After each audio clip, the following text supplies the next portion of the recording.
My 20 years in Nigeria are certainly the best years of my life.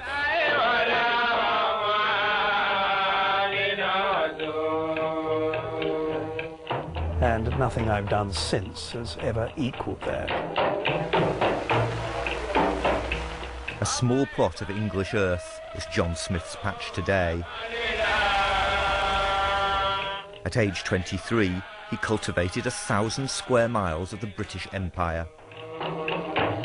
Occasionally, the sort of enormity of it hit me, particularly when I was riding away in the morning with an escort of 30 or 40 horsemen.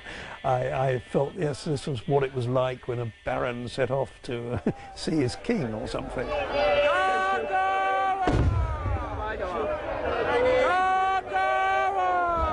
Now he's going back to see independent Nigeria at 50.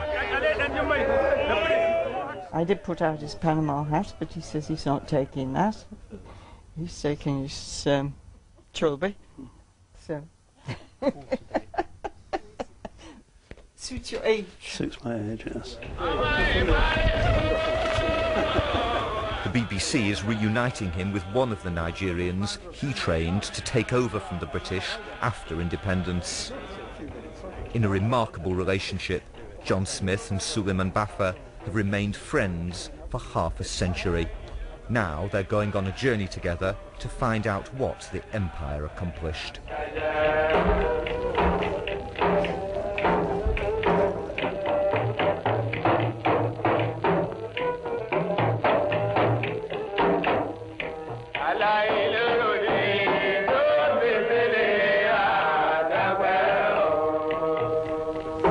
How far has the African progressed? Before they came in contact with the Europeans, most of the West African tribes had made less progress in the arts of civilization than almost any other people that has lived for any length of time on this planet. Even the BBC had its prejudices in 1958. But it admitted that in northern Nigeria there was certainly civilization, a set of old, well-organised Muslim states. Although an international polo player who has travelled widely, the Emir speaks no English. He greets his British officials in Hausa. British authority over the ruling emirs had been established back in 1903, more to keep out the French than to acquire any natural resources. But colonial officers learnt the emir's language and let them run most of their internal affairs, with a little polite guidance. Do we still get camel caravans coming in or not? Yes, there's a lot coming from Niger. Right. Britain created Nigeria, but ruled the south, economically more profitable, but also better educated and more restive, with a heavier hand. In the vast but quieter north, where John was among just a handful of colonial officers, indirect rule was a better option.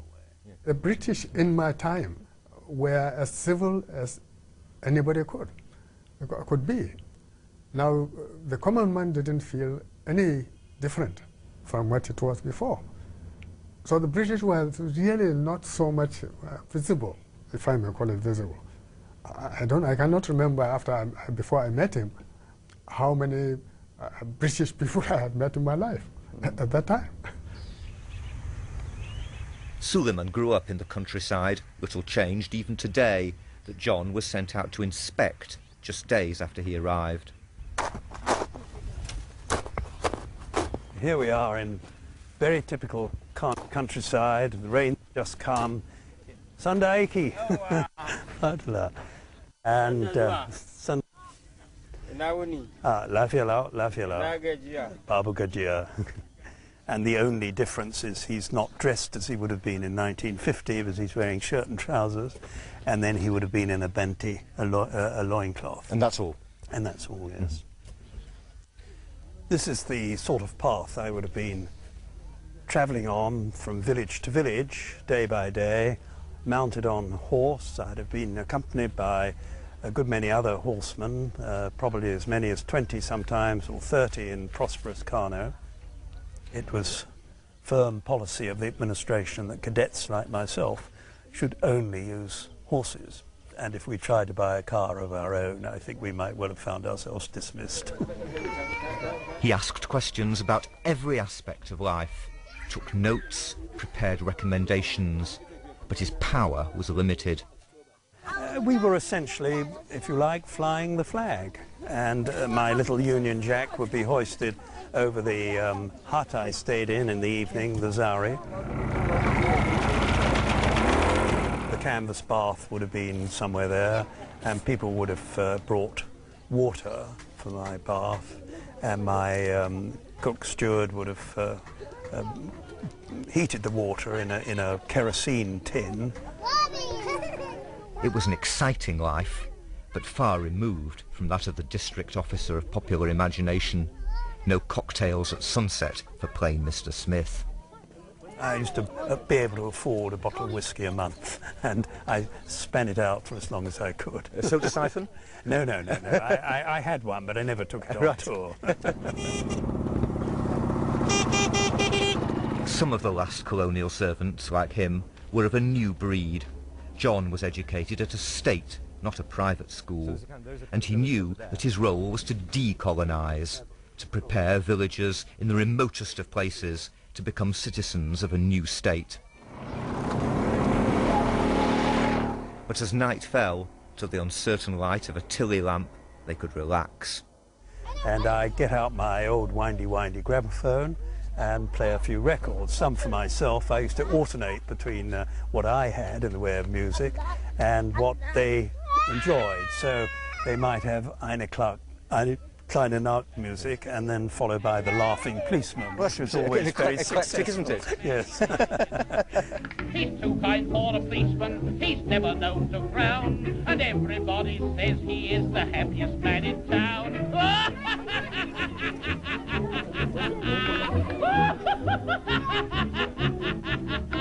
It was really very lonely, a very lonely life, because most of the time I was on my own without anybody who spoke English. Elsewhere in Nigeria, district officers had better opportunities for R&R, but the 1950s were an Indian summer for colonialism.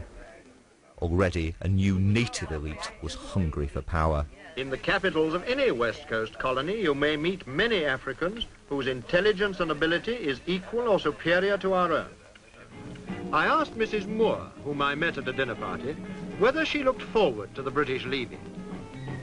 Well, I won't say I'm looking forward to it, but I don't know that they will ever leave completely. We shall be employing the British, whereas before the British employed us. It's a very touching moment as the Union Jack is brought down in darkness and the Nigerian flag is gradually taking its place. On the 1st of October 1960, independence finally dawned for the largest and potentially richest of all Britain's former African possessions. Just like we left it. And with the new Department of Public Administration. But John Smith stayed on. His mission now, to help Nigerians build their own civil service. Of course, the trees have grown so much. They've got old, in the distance. Yeah. His raw material was men like Suleiman Baffa, a former primary school head whose potential he spotted on a soccer pitch. Suleiman was captaining the local team when John visited his town to organise an election.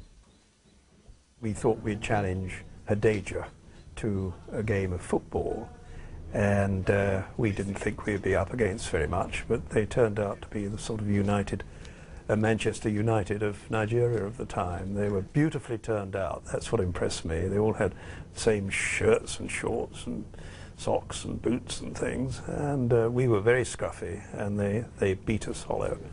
Surely. That chance threw us together for the rest of our lives. Suleiman went on to enjoy a high-flying career in administration and banking. Yes, I do remember our classroom was there. His last job was running the Nigerian Mint. I never thought there was any record existing, yes. Especially in also in the film. Inspiring confidence in my students was one of my main objectives. John captured it all on his first cine camera. And they were worked hard. And I tried to make it fun. You're proud of that? Yes, but I tried to make it fun. I think we all worked pretty hard. Scrabble was one essential skill. So too was driving, with John sitting nervously in the passenger seat. Suleiman hasn't seen this before. The first time you have to do it is really very frightening and very scary. And so the first time you put the gear on and you push on the throttle, the car, for many of us, or most of us, you will find it like the car just jumps. And because you fear that you might really annoy even the car to knock you out. Here in the centre, we have the district head's house. But in role-play sessions at John's college, filmed by the BBC in 1958, the most important lesson was in integrity. Public servants should seek no personal advantage for themselves or for anyone else. Mr. Chairman, as a member of this committee, and since my brother has the necessary qualifications, I feel he should be appointed as one of the sanctuary inspectors. Oh, I'm sorry, Mr. Akbanla, this is not an appointment committee. This was one of John's colleagues. I must interrupt there. If your member is becoming very awkward like that, you must draw his attention to standing orders, which are the rules of debate. Whatever we learned it in the tradition of the British officers. And that is in the sense that you have to do everything consciously, believing that you are doing the right thing.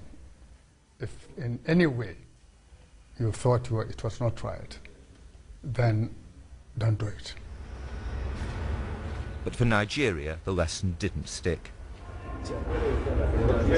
Today's students were born into a country that had become a byword for corruption. The civil service expanded very, very tremendously immediately after the states were created. So a lot more people had to be employed and so forth. And all those were new people. And these new people were fresh, many of them and so forth. So certainly there was going to be some kind of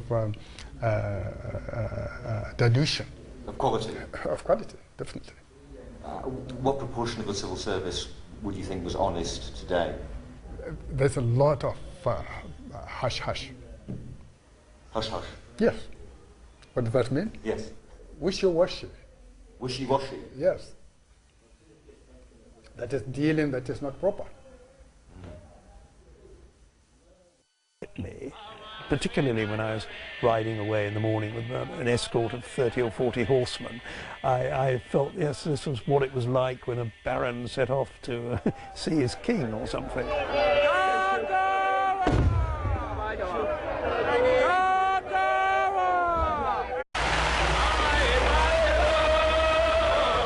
My 20 years in Nigeria are certainly the best years of my life.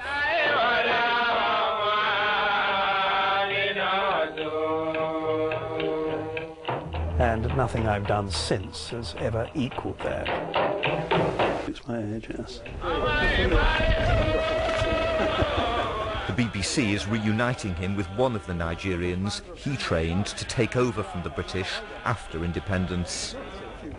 In a remarkable relationship, John Smith and Suleiman Baffa have remained friends for half a century. Now he's going back to see independent Nigeria at 50. I did put out his Panama hat, but he says he's not taking that. He's taking his chulby. So. Suits your age. A small plot of English earth is John Smith's patch today. At age 23, he cultivated 1,000 square miles of the British Empire. Occasionally, the sort of enormity of it